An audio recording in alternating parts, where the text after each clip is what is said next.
subir al drive. ¿Su compañera va a hacer? Yo lo subo ahí. Su compañera tiene razón, se llama fisiología de camino. Pero es de fisiopatología. Pero se llama fisiología, tiene razón usted. Ese es.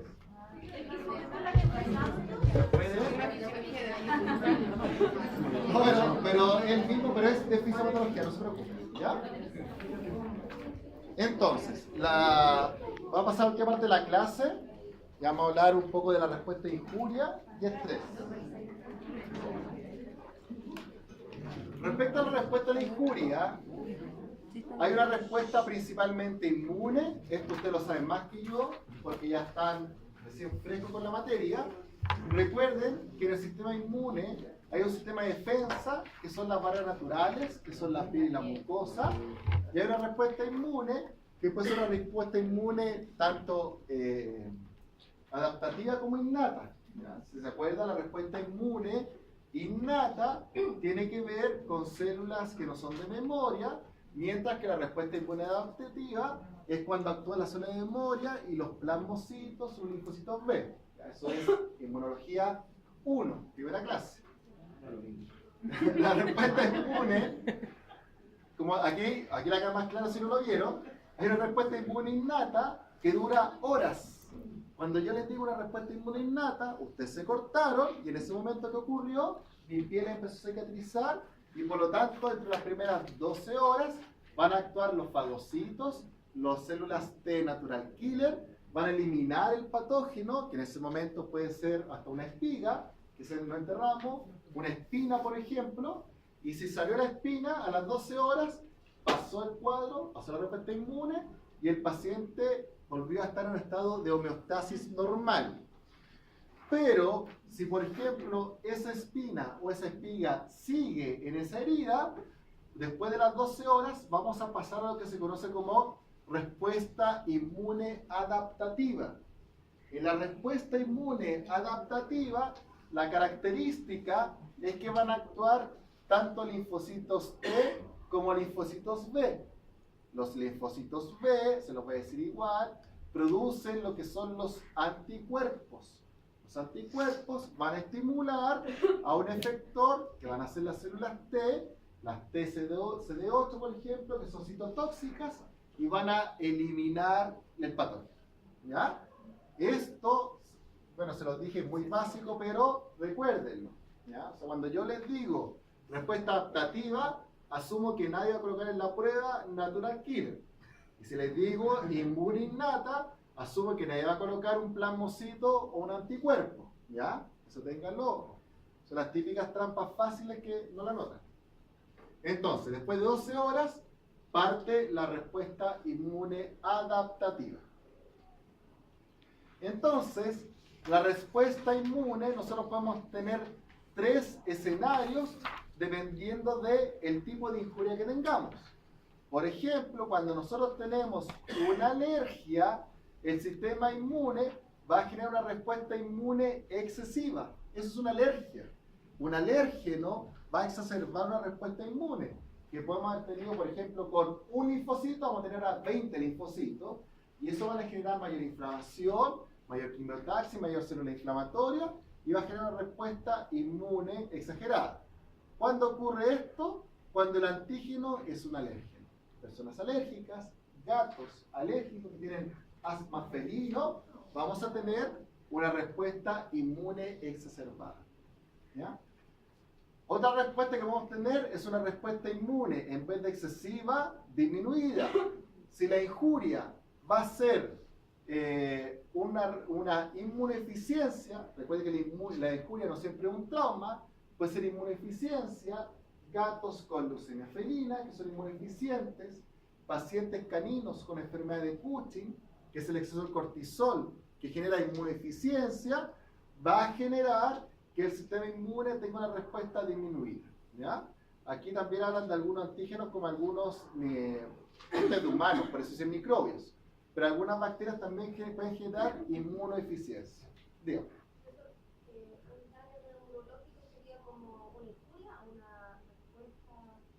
Daño, cuando usted dice daño neurológico, es injuria.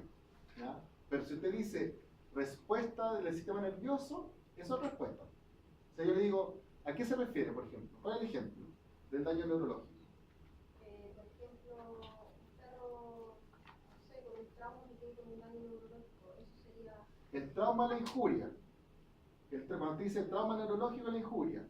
Pero ahí, cuando el sistema neurológico actúa, por ejemplo, en un trauma, en un perro con TEC, lo que hace el sistema nervioso es, como tengo aumento de lo que se conoce como PIC, que es la presión intracraniana, lo que hace el sistema es generar un reflejo que se llama reflejo de Cushing. O sea, el corazón empieza a latir más lento. Eso es una respuesta neurológica, porque el corazón late más lento, porque así hay menos aumento de la presión intracraniana. ¿Ya? Es un reflejo que se llama reflejo de Cushing, que no es lo mismo que enfermedad de Cushing, es un reflejo. Por lo tanto, el trauma es la injuria. La respuesta es el reflejo, que es un reflejo nervioso, y que va a generar radical. Esa es la respuesta. ¿Esa sería una respuesta de minoría? Cuando el corazón empieza a ritmo de cosas. ¿Vale? Sí, buena pregunta. Muy buena pregunta en realidad. Sí, una respuesta de minoría. Una respuesta de minoría, sí. Muy bien.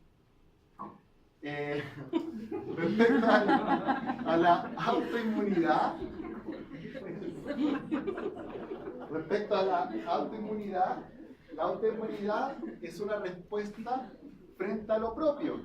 Aquí no le estoy diciendo yo exacerbado o disminuido, le estoy diciendo respuesta a algo que no debe. Las personas que son enfermos celíacos tienen una respuesta que no deben al gluten y tienen diarrea. Si están hablando de perros, los perros, por ejemplo, que tienen enfermedades que se llaman IBD, tienen una respuesta, o alergia alimentaria, tienen una respuesta que no deben al pollo. No es que ese perro tenga una respuesta exacerbada, ese perro tuvo diarrea, eso no es una respuesta exacerbada. No se hinchó, pero sí tuvo diarrea. Entonces, eso es una injuria autoinmune en que cuando hay una respuesta a lo propio es por un antígeno propio que nuestro sistema inmunológico respondió y no debería responder. Esto ocurre porque hay alteraciones en los reguladores del sistema inmune. Todo el sistema inmune, no voy a hablar en inmuno, mejor no ven ahí. Pero todo el sistema inmune tiene reguladores, cuando fallan tenemos autoinmunidad. Entonces van a ver en inmune. La respuesta celular adaptativa, esta es una respuesta que ya pasamos de inmune, respuesta inmunológica, la respuesta ante la injuria, a una respuesta celular adaptativa. Esto ocurre cuando ya el paciente vivió, o sea, la hipoxia no lo mató. Cuando el daño celular, cuando la reperfusión no lo mató, el paciente vivió, sobrevivió, ¿y qué ocurre? Pueden ocurrir 4 estados en la respuesta adaptativa. El primero es lo que se llama atrofia a nivel celular. Lo que ocurre acá es que hay una disminución del tamaño de la célula. Cuando ustedes estimulan mucho tiempo una célula, esa célula se puede atrofiar. Cuando no hay uso de esa célula se puede atrofiar. Si ustedes no caminan, hay una atrofia muscular. ¿Ya? Eso es por desuso en realidad, pero también una respuesta celular adaptativa. Eso ocurre porque toda la fisiología... es un error decir que la fisiología tiene un porqué, porque la salud y la medicina no tienen un porqué, pero uno puede buscar raciocinio de cuál es el motivo de las cosas. Si ustedes no usan las piernas, ¿para qué vamos a irrigar el músculo si no se está usando? Mejor, en vez de gastar energía en eso, gastamos energía en mantener la musculatura de la parte superior, mantenemos el sistema cardíaco y el sistema nefrourinario. Esa es la razón por la cual la atrofia ocurre por desuso, porque el organismo siempre va a tratar de usar de mejor manera los recursos que tenemos. Ese es el fin de todo esto, usar de mejor manera los recursos. La hipertrofia es el tamaño en el aumento de la célula, el grosor de la célula. Si ustedes hacen ejercicio, ya hablamos del corazón, pero la musculatura también puede haber una, y eso es lo que hay, es una hipertrofia del sarcómero, ¿ya? Si hay algún kinesiólogo acá, bueno, él nos va a corregir, los kinesiólogos saben mucho de esto. La hiperplasia es un aumento en el número de las células diferenciadas. ¿Cuándo ocurre una hiperplasia? De manera fisiológica. Cuando las perras están en celo. Cuando están en celo, hay una hiperplasia uterina, crece el útero y por lo tanto eso es algo fisiológico que después va a desaparecer. aumentan las células epiteliales. Cuando, por ejemplo, hay una hiperplasia que es patológica, es cuando tenemos un cáncer.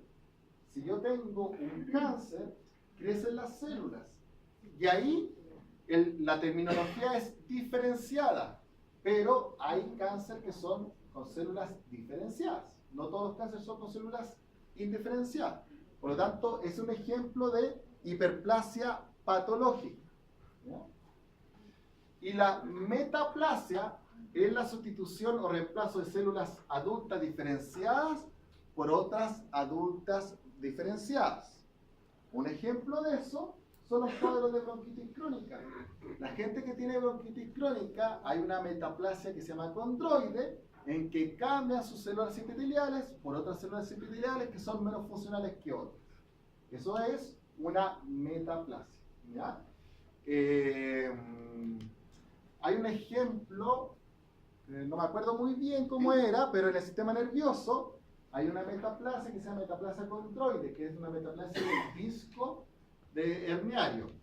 Y hasta ahí llego, porque no me acuerdo cómo era. Pero hay una metaplasia que se llama condroide, en que hay un cambio de células adultas en pacientes con cierto tipo de hernias, ¿ya? De discales. Pero hasta ahí llego, no me acuerdo más. Los mecanismos bioquímicos de la injuria, cuando yo ya les digo, sacamos un poquito la parte celular y dejemos un poco el mecanismo celular, yo le digo, hablemos de los mecanismos bioquímicos que pueden causar injuria. Aquí estamos hablando un poco de lo que tiene que ver con la pérdida de la homeostasis del calcio. Pacientes con alteraciones de calcio van a generar una injuria. Radicales libres, esto ya se lo expliqué cuando hablamos muchas veces de la parte del síndrome compartimental apendicular. Depresión de ATP, pacientes, por ejemplo, que ocupan todo el ATP corriendo y después tienen lo que se llama rabdomiolisis. Son pacientes que pasó de una injuria bioquímica a una injuria celular porque se me destruyeron todas las células musculares. Pasa con todos los tipos de remos. ¿Cuándo corremos? No los que corremos. ¿Cuándo corremos? Rabdomiolisis es el daño a nivel del músculo. Y defectos de la permeabilidad de la membrana. Esto tiene que ver principalmente con trastornos, por ejemplo, de los fosfolípidos. Recuerden que la membrana celular se va a producir a partir de lípidos, de fosfato, de colesterol, pero es que eso están los lípidos. Me falta algo. Lípidos, fosfato, bueno, y proteínas, si hay los canales de proteínas. Pero nosotros, por ejemplo, trastornos bioquímicos que bajen las cantidades de lípidos, como se acompaña de colesterol, va a producir trastornos en la formación de la pared membrana. Y es una injuria bioquímica, por falta de lípidos, por ejemplo.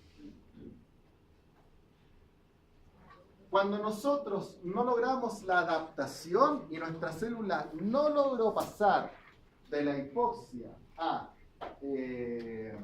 vivir, bueno, pueden ocurrir distintas cosas. A nivel celular, hablamos de 4 estados de muerte celular. Esto lo vieron en biología y en fisiología. La apoptosis, la autofagia, la necrosis. Esta la habían visto en fisiología, pero me dijeron el año pasado que no la vieron, que se llama catástrofe mitótica. La apoptosis es una muerte celular, entre comillas, programada, ¿ya? No vamos a andar en ese término porque vamos a entrar en una discusión biológica un poco latera. Entonces, piensen en términos generales que la apoptosis es una muerte celular programada en que mi célula, por algún estímulo, se va a morir. Eso es. La gracia de la apoptosis es que no hay un estado inflamatorio marcado.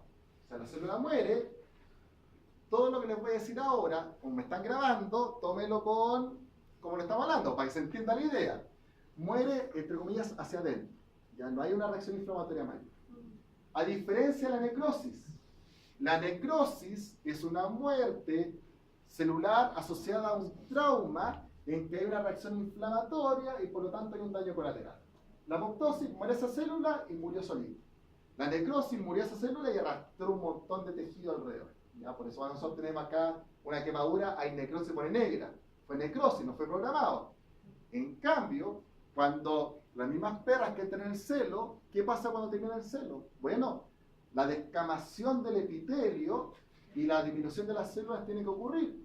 Por lo tanto, esas células están programadas para después de los 21 días, estoy pensando, después de los 21 días ya tienen que haber apoptosis y disminuir y por lo tanto se elimina. No es una reacción inflamatoria mayor. Esa es la diferencia entre apoptosis y necrosis. La autofagia es aún más limpia que la apoptosis. La autofagia, como su nombre lo dice, mi propia célula se come a sí misma desde dentro, desde los lisosomas. Eso ganó el Nobel hace 2 años y eso es ¿por qué? Porque si mi célula no recibe nutrientes, si yo estoy desnutrido, yo cuando estoy desnutrido tampoco es que esté generando inflamación, por el contrario, estoy generando atrofia. Mi célula se empieza a comer, ¿para qué? Para que tenga menos células y las pocas que quedan tengan energía suficiente. Si yo tengo 5 células y tengo comida para 2, ¿qué hacemos? ¿Repartimos esa comida para 2 en las 5 y las 5 se alimentan mal? ¿O mato 3 y yo con 2 bien alimentados? Bueno, el sistema biológico, como inteligente, dice, mejor tengo menos, pero bien alimentadas y funcionales, en vez de tener 5 que funcionen mal. ¿Ya? Eso se llama autofagia. ¿Esto lo vieron o no lo vieron? Ya. Si lo saben, me lo dicen y no lo pasamos. La catástrofe mitótica es lo siguiente. Esto, como dice su nombre, es en mitosis. Si yo estoy en mitosis y mi célula en el ciclo M, aquí voy a decir ciclo celular, ya, pero no, ya, sí, célula en mitosis. Están los cromosomas así para dividirse. Cuando se van a dividir, si hay un cromosoma que no sea bueno o que esté alterado o que tenga un daño, lo que va a ocurrir es que esa célula se va a morir y no va a haber una mitosis. Entonces se llama catástrofe mitótica y es bueno que ocurra. Esto ocurre cuando mi organismo dijo, estoy dividiendo pero tengo un gen, que ese gen está dañado. Entonces mejor que muera esa célula y no se divide. Si falla la catástrofe mitótica es cuando tenemos las alteraciones genéticas. ¿Ya? Acá pueden ver un cuadro en que se explica muy bien, no se explica tan bien, pero es bonito explicarlo. Acá ven una célula redondita en que esta célula está muriendo y esto es una apoptosis. A la derecha, en el B, van a ver vesículas dentro de la célula, que es lo que se llama autofagia. Las vesículas lisosomales empiezan a comer desde adentro la célula. En el C van a ver que esta célula que acá está limpia, fíjense acá, tiene un montón de cosas, ¿no es cierto? Necrosis. Hay daño en la célula, lo negro es el daño celular, y alrededor de la célula se está comiendo todo, una inflamación y necrosis. Y en el D hay lo que se llama una catástrofe mitótica. Aquí yo me acuerdo que en este paper había... Ya. Acá hay lo que se llama un centrómero, y acá están los... ¿Cómo se llaman las asas? Los usos mitóticos. Uso mitótico. Uso mitótico, y esto como se destruye, la célula se va a destruir porque está fallada, entre comillas. Son los 4 estados de muerte celular: apoptosis, necrosis, autofagia y catástrofe mitótica. ¿Ya? Para términos académicos y para fisiopatología de segundo o tercer año, de tercer año, vamos a decir que la apoptosis es una muerte celular programada y que la necrosis es una muerte celular no programada. Pero para términos de futuros doctores, tienen que tener en cuenta que las flechas van de un lado para otro y que los estímulos se dan entre sí, y que aparte de los estímulos dan entre sí, muchas veces esto no es programado, sino que esto viene, por ejemplo, de disminución de nutrientes. O sea, yo comí menos y a lo mejor esto no fue solo autofagia, también generó apoptosis, generó un daño no inflamatorio y que esa célula se programó en ese momento para morir. ¿Ya? Y a lo mejor no es un programa cromosómico. Esto... No, pero si los pregunto, no. Bueno, lo voy a pensar. Pero solo tengan en cuenta que no siempre es programado, pero para el curso, piensen que apoptosis es programado. Entonces, nosotros vimos injuria, vimos una célula que sobrevive, vimos una célula que va a morir, y ahora lo que vamos a ver es qué es lo que ocurre cuando nosotros estamos en un estado hemostático normal, pero fisiológicamente, y después vamos a ver fisiopatológicamente, nuestra hemostasis se quebró. Si yo, por ejemplo, estoy en un estado de homeostasis alterado, si estoy en estrés, voy a tener un estado de homeostasis alterado por si acaso. Y por eso es que vamos a ver hoy día el estrés. El estrés es una respuesta inespecífica del organismo ante una demanda que se le somete. O sea, si ustedes dicen, yo voy a tener una prueba, el estrés va a generar que ustedes van a empezar a sudar y a estar más pálidos. Si yo tengo miedo, la respuesta va a ser inespecífica, porque no es un órgano en particular. Puede generar una serie de cambios que van a ser exacerbados. Si yo tengo miedo, voy a terminar con taquicardia, que no es específico, no es algo que yo controle la frecuencia que tengo. Voy a terminar con sudoración, voy a terminar con bronchodilatación y voy a terminar con dilatación de pupila. Todo eso es inespecífico, si no es algo que esté hecho en particular para hacer una actividad. Pero eso se dice que son cambios inespecíficos.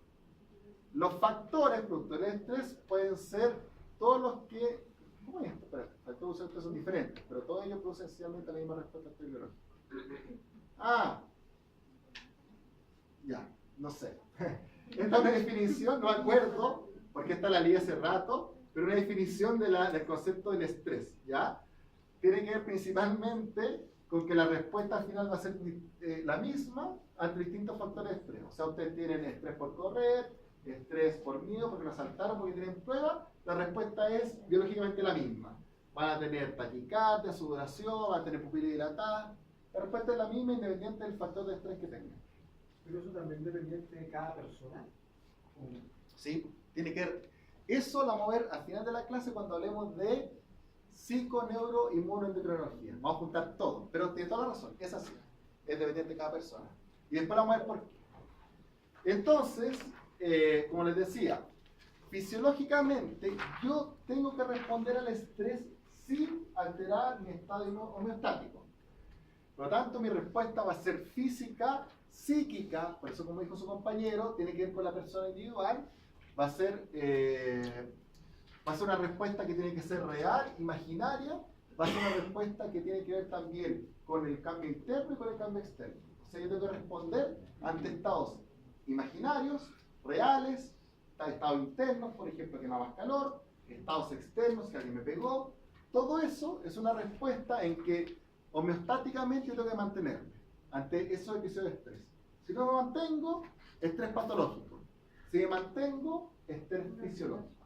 Esa es la diferencia entre el estrés fisiológico y el estrés patológico. Entonces, dentro de los eventos estresantes tenemos traumatismo, biológico de infecciones, químico-intoxicaciones, ambientales, desastres naturales, obviamente el estrés ambiental, si yo no tengo casa, también me estreso, sociales, violencia física y psicológica, y distintas enfermedades como puede ser el cáncer. Entonces va a ser un estrés no tanto físico, sino que también mental. Por lo tanto, el estrés es una suma de cosas. El estrés va a tener tres fases principales: la fase de alarma, la fase de agotamiento, de resistencia, y terminamos con la fase de agotamiento. Va progresando en el tiempo. La idea es que el estrés yo lo pare en la fase de alarma. Me asustaron, me estresé, perfecto, pasó el susto, se me pasó. ¿Ya? Si yo ese estrés lo mantengo, por ejemplo, si uno está durante el semestre estudiando, yo paso a esta fase que se llama de resistencia. ¿Ya? No es un nivel normal, no es normal que ustedes estén estresados durante todo el semestre. Pero es un estrés que se tiene... Bueno, es esperable, pero no es normal. La idea es que ustedes esta fase de resistencia la mantengan lo más bajo posible, ¿ya? Y que logren controlarla y que pase. ¿Por qué? Porque supongamos que ustedes están ya a fin de año y están más estresados por exámenes finales, va a ocurrir una fase que se llama fase de agotamiento. En esa fase de agotamiento es un agotamiento biológico. Por lo tanto, aquí es cuando ocurren todas las enfermedades asociadas al estrés. Ustedes van a hacer la respirar más fácil. El estrés psicológico es muy fuerte, vamos a ver después. Pero ustedes van a tener una inmunidad disminuida tan solo por el estrés psicológico. Por lo tanto, esa fase de agotamiento es cuando nuestro organismo ya colapsó. Se alteró la homeostasis y se afecta. Lo vamos a ver uno por uno. Como les decía, la fase de alarma es la fase en que se activa. Aquí igual hay que ser pillos con lo que uno pone en los power por si acaso. O sea, yo les digo, si yo lógicamente les subrayo esto, es porque no hay alguna alternativa irá con una palabra que diga activación del sistema simpático neuromedular. O sea, seamos ahí pillos con las preguntas. La fase de alarma es una fase en que aumenta la frecuencia cardíaca y la capacidad respiratoria, junto con la dilatación de pupilas por activación del sistema simpático adrenomedular. Lo vamos a ver después, o al tiro después. Pero recuerden que la glándula adrenal, fisiología pura, fisiología 1, la glándula adrenal tiene dos partes, la corteza y la médula. La médula genera, ¿qué genera la médula adrenal? Epinefrina y norepinefrina. Ya, pero es adrenalina y noradrenalina. La epinefrina, la norepinefrina, yo lo puse ahí. Es el compuesto, es el nombre que se le da más que nada al compuesto químico. Son las catecolaminas que son la adrenalina y noradrenalina. Después la vamos a ver con detalle. Pero aquí se activa ese efecto y por lo tanto la adrenalina que hace, frecuencia cardíaca alta, dilatación de pupila, jaleo, salimos corriendo. La fase de resistencia es una fase crónica, en que es una fase en que predomina el eje hipotálamo-hipófisis adrenal. Lo vamos a ver después. Por lo tanto, aquí más que la catecolamina, que es la adrenalina, va a predominar el cortisol, la hormona del estrés normal de nosotros. Por eso es que acá dice que es una fase larga, ¿ya? Que dura semanas, meses o años. En su caso, ustedes no van a estar con la adrenalina todo el semestre alto, si no estarían taquicárdico y morirían. Ustedes van a estar con el cortisol alto, que es la hormona del estrés. Y esa hormona lo que va a generar es que va a generar una distribución distinta a los recursos. El cortisol lo que va a hacer es que ustedes con el estrés crónico van a tender a engordar muchas veces, porque el cortisol hace que empiezan a acumular tejido adiposo, porque el tejido adiposo es el precursor del cortisol, y por eso también van a comer más. En el estrés ustedes comen más porque tienen cortisol más alto, por eso les da más hambre, por eso tienden a engordar en el año académico. Todo eso, su respuesta está en el cortisol, ¿ya?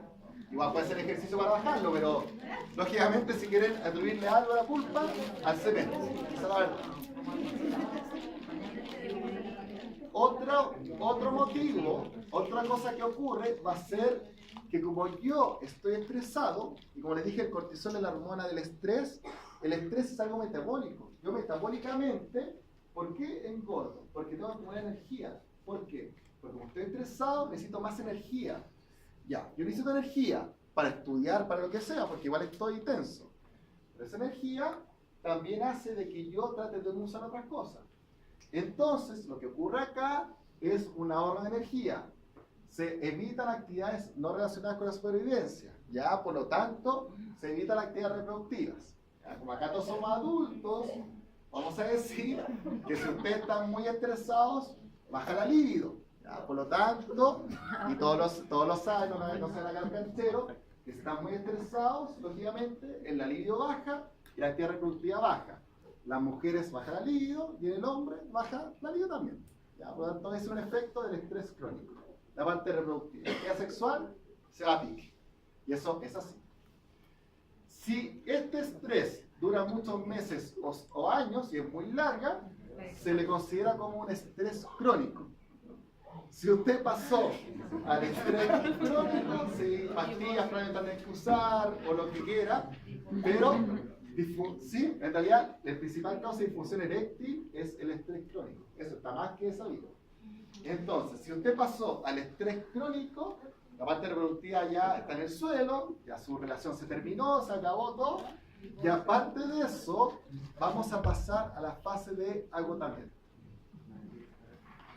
La fase de agotamiento es cuando nosotros perdemos la capacidad de adaptación.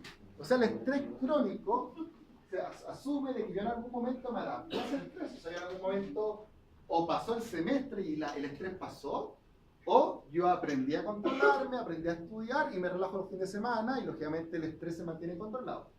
Si no logré ese manejo, y muchos de ustedes que son exitosos, tienen hijos, tienen pareja, tienen trabajo y aparte estudian, van a pasar al distrés. Y el distrés es cuando ya no compensaron el estrés fisiológico y pasaron a estar enfermos.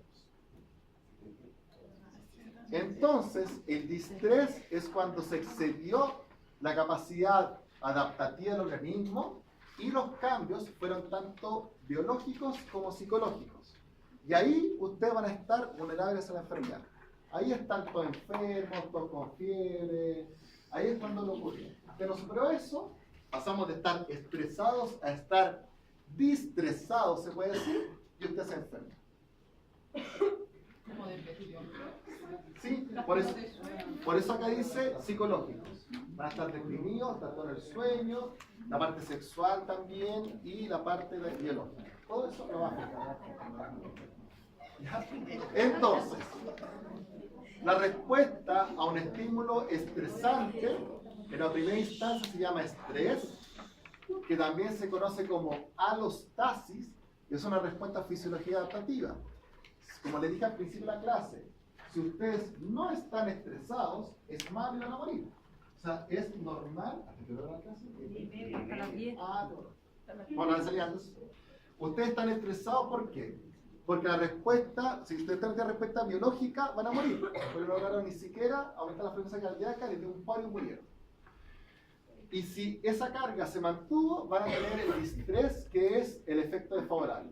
Por lo tanto, acá pueden ver otra definición de alostasis, que es el proceso que logra la estabilidad y la hemostasis, y por lo tanto, para hacer eso, van a usar el eje hipotálamo, hipófisis, adrenal. Por lo tanto, ante un estresor, yo voy a tener cambios autonómicos, cambios endocrinos y cambios conductuales.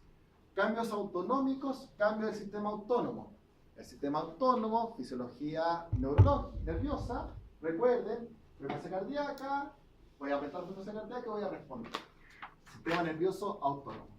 Cambios endocrinos, ya les dije, catecolaminas o el hipotálamo, hipófisis, adrenal, liberando cortisol. Vamos a ver después. Y por último, cambios conductuales. Psicológicamente, esto lo hace mi organismo sabiendo, psicológicamente, si yo estoy estresado, mi organismo va a hacer que yo intente, entre comillas, desestresarme. ¿Cómo lo hace de manera conductual y biológica? Lo va a hacer con que yo no me logre concentrar. Es un mecanismo biológico. Si yo estoy, como les decía, estudiando todo, yo estoy leyendo para una prueba toda la noche, después de la media hora, mi cerebro va a hacer a propósito que conductualmente yo me distraiga. Eso es un estímulo nervioso. ¿Por qué? Porque estoy llegando a un punto de estrés tan crónico que mi cerebro no está dando para más. Si ustedes se fijan, cuando ustedes parten el año, su estudio siempre es mucho mejor que con la tercera prueba. Y eso es lógico. Si la tercera prueba ya tengo un estrés crónico y la parte conductual de mi cerebro hace que yo logre no concentrarme de manera adecuada. ¿Ya? Y eso por eso también es que uno trata de privilegiar ciertos ramos, ciertas áreas que tiene más débiles y las otras trata de pasar como pueda. Eso es conductual. Y con estos cambios, yo logré recuperar la homeostasis de mi organismo. Si eso se quebró y no la recuperé, ahí pasamos al distrés. Entonces, lo que va a existir es una integración. Mi organismo no es, yo estimulé la cortisol o yo estimulé el corazón. Está integrado y eso es la integración neuroendocrina. Piensen lo siguiente. Si yo tengo una hormona, la hormona de la tiroides se produce en la hipófisis. La hipófisis es una hormona del hipotálamo. Y del hipotálamo, la TRH no se estimula de la nada, se estimula de mi cerebro o de mi sistema nervioso. Por lo tanto, mi sistema nervioso controla el endocrino. Y a su vez, el endocrino también va a regular mi sistema nervioso. O sea, yo, el sistema nervioso autónomo, el corazón, lo puedo bajar, por ejemplo, disminuyendo la hormona tiroides. Entonces, es una regulación que se llama neuroendocrina. No van separados. Esto es lo mismo que les dije, la reacción al estrés, voy a tener alostasis, que es el estímulo estresor, pero va a llegar a un punto en que yo me recuperé si quité el factor de estrés. Si no lo recuperé, paso a distrés, ¿ya? Y acá van a ver cómo actúa la catecolamina y los glucocorticoides en estado de estrés. Eso lo voy a decir acá. Entonces, esto es, no debería pasar, pero solo para que no se acuerden. Recuerden siempre que la hipófisis genera una hormona que se llama ACTH, que es la adrenocorticotrofina. La adrenocorticotrofina actúa a dos niveles, a un nivel que es la glándula adrenal. Y recuerden que la glándula adrenal se divide en tres partes: la glomerular, la fascicular y la reticular. El cortisol se produce en la fase fascicular. Ahí se producen los glucocorticoides y el cortisol, que es la hormona del estrés. Pero la médula que está en la glándula adrenal no es estimulada por la ACTH. Esta es estimulada por el sistema nervioso.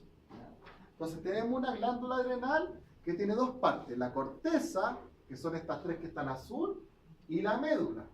La corteza la estimula la ACTH.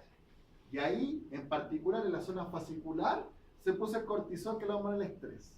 Y la médula de la glándula adrenal la estimula el sistema nervioso, y ahí se producen las catecolaminas, como dijo su compañero, adrenalina y noradrenalina.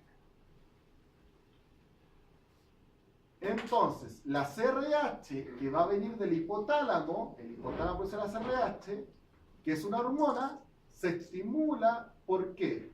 Por factores estresantes que van a generar una señal nerviosa. Esto es una transformación, o sea, yo si tengo, está acá. Ya, pero si yo tengo, por ejemplo, depresión, eso se va a transformar en una señal nerviosa. Y eso va a ir al hipotálamo y va a estimular la CRH. Entonces, distintos factores como el ejercicio, el frío, el estrés, la hemorragia, el dolor, el trauma, la infección, por medio del hipotálamo van a generar una mayor señal de la CRH y un efecto estresante. Y a nivel de la glándula adrenal, el colesterol va a transformar en cortisol. Por eso les decía que nosotros, si estamos estresados, vamos a aumentar el colesterol, porque el colesterol es el precursor del cortisol. Por eso el estrés se engorda, directamente proporcional. Esto es lo mismo. Las catecolaminas, si no se acuerdan de lo que vieron en fisiología, recuérdenlo ahora. El aumento de las catecolaminas va a causar una resistencia, pero más importante, vasoconstricción, vasodilatación y aumento de la frecuencia cardíaca. ¿Dónde están las células alfa? ¿En qué parte del organismo? Las receptores alfa de mineralocorticoides, ¿dónde están? ¿No saben? Ya, eso tienen que saberlo, porque eso es muy importante. Las células, los mineralocorticoides tienen receptores, por si acaso. Los mineralocorticoides tienen receptores que se llaman alfa o beta. Si no vieron fisiología, se lo explico ahora, porque es importante. Los alfa receptores son los receptores que están en los vasos sanguíneos. Por lo tanto, si yo les digo, yo estimulo el receptor de mineralocorticoides alfa, estoy generando vasoconstricción. En cambio, si yo les digo, estimulo receptores beta 2, yo estoy generando vasodilatación. Por eso es que es importante sepan dónde está, porque ¿dónde está el beta 2? El beta 2 está a nivel bronquial. Ahí están esos vasos sanguíneos. Por eso es que a nivel bronquial hay vasodilatación, porque yo tengo que extender los bronquios también. Por eso es que ahí tiene que llegar más sangre, para que se tiendan los bronquios y yo respire más para correr. En cambio, a nivel sanguíneo, yo no tengo que dilatar los vasos sanguíneos, porque si no me quedo con mucha sangre, por ejemplo, en las manos, y disminuye la sangre en el corazón y corre mucho más lento. Ustedes cuando corren y no están adecuados, personas que no estén adecuadas, no estoy diciendo de los que hagan ejercicio, normalmente van a notar que hay un enfriamiento de la punta de los dedos de las manos porque la sangre se va a otra parte, al cerebro incluso, para que no se desmayen. Por lo tanto, eso es vasoconstricción de vasos sanguíneos por estímulo alfa, vasodilatación por estímulo beta 2 y vasoconstricción o contracción a nivel beta 1. El beta 1 está en el corazón. O sea, las catecolaminas están en los receptores beta 1 y eso está en el corazón y por lo tanto el corazón va a tener taquicardia. ¿Ya? Esto apréndanselo. ¿Ya? No pueden no saber dónde actúa un beta 1, dónde actúa un beta 2 y dónde actúa un alfa 1. ¿Por qué? Es muy, muy importante. Porque cuando usted haga medicina, yo no sé medicina yo, pero la persona que le haga medicina les va a decir, ya, ¿qué le damos? ¿Le damos dopamina, dobutamina o le damos silacina? Cuando usted haga farmacología o anestesia, van a ver que se usa silacina, que es un alfa 2 vasodilatador. Cuando ustedes hagan urgencia, le van a decir, ya, ponga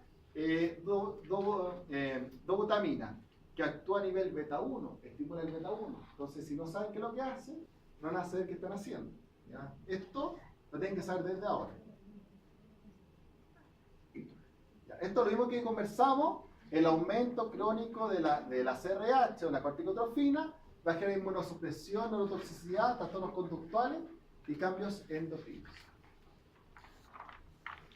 Entonces, el aumento de la CRH, que es la que viene del hipotálamo, la corticotrofina, va a generar posteriormente disminución de la producción de ácido clorhídrico, aumenta la utilización de catecolaminas, pero no por un estímulo de la CTH que viene de la hipófisis, sino de un estímulo nervioso.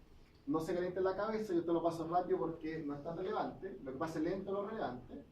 Inhibición del eje reproductivo, lo vaya a pasar lento que es relevante.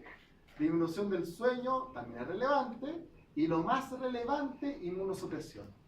Va a disminuir, va a aumentar la interleuquina 1, la 6 y el factor de necrosis tumoral alfa. Y después de aumentarlo, sacan y tenemos inmunodepresión. O sea, el estrés crónico va a generar, en el examen de sangre, cuando ustedes lo vean, va a generar linfopenia, baja de los linfocitos. Es un leucograma de estrés que se llama. Entonces, ustedes van a disminuir los linfocitos si están con aumento de estrés crónico y CRH. Estrés en animales, podemos ver que estos pacientes es distinto si están a libre albedrío, que es el, aquí ustedes me ayudan, ¿cómo se llama? ¿Cómo se llama esto? Cuando están a libre de pastoreo. Ya, bueno, hagámoslo para nosotros nomás. Cuando está libre de pastoreo o cuando está en un sistema intensivo de producción de leche. Lógicamente yo les digo, sí, esto es muy bonito para que estén bien y todo, pero al productor esto no le interesa. Al productor lo que le interesa es que la vaca produzca más leche. Y usted como veterinario lo que tienen que buscar es eso, lamentablemente. Al productor no le interesa que ustedes tengan una vaca más feliz o menos feliz. Lo que tienen que saber es que esta vaca va a producir más leche. ¿Por qué? Porque su sistema reproductivo no está disminuido.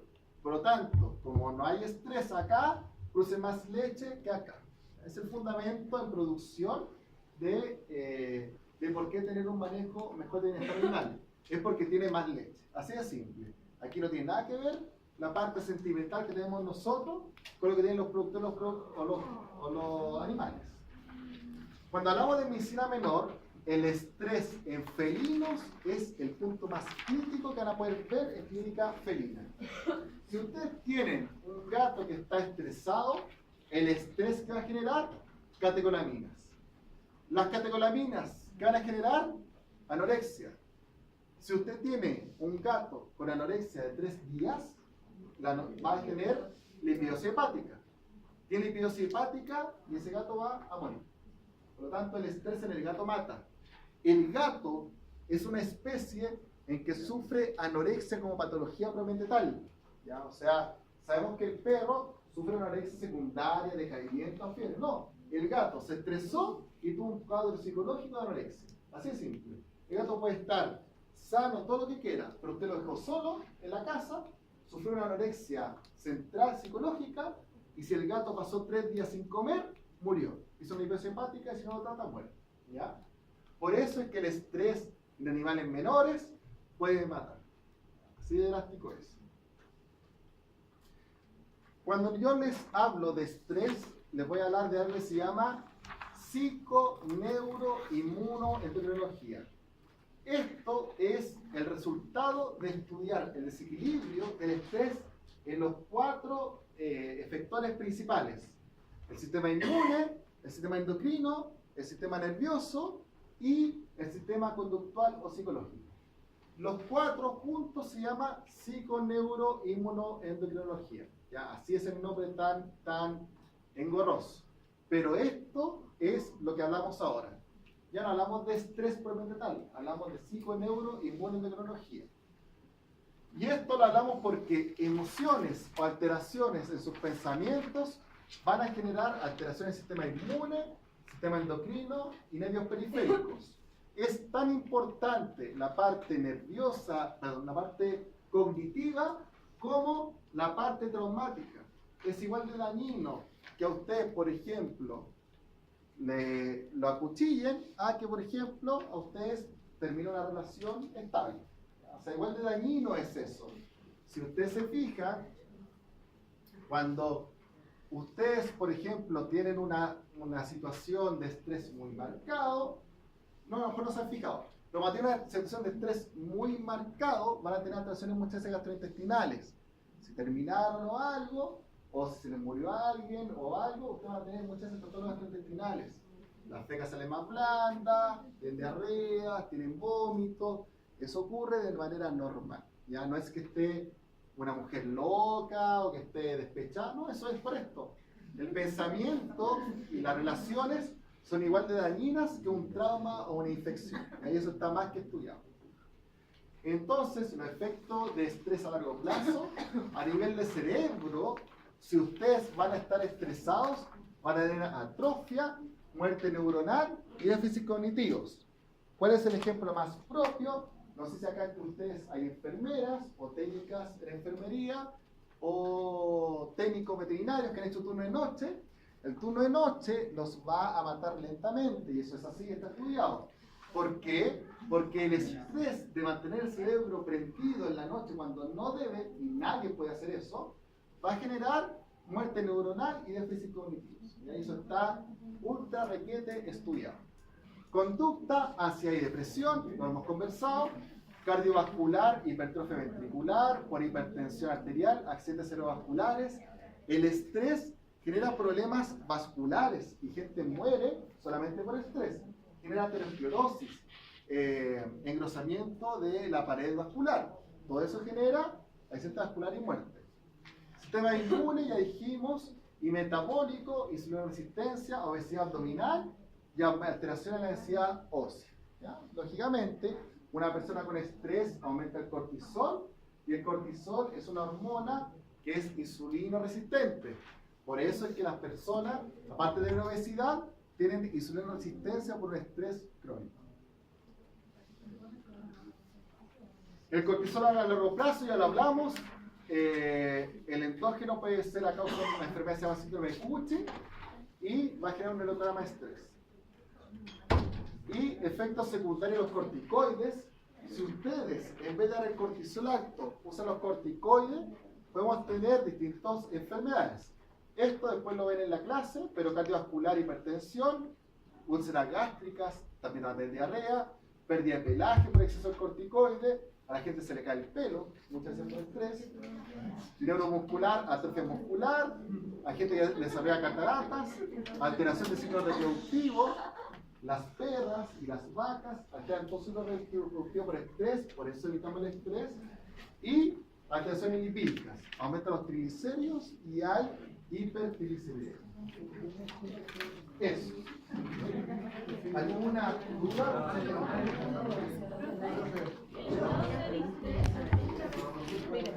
El distrés es reversible dependiendo del órgano que afectó. ¿Ya?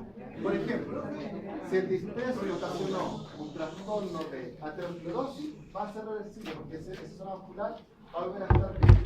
pero es el estrés o el ciclo reproductivo.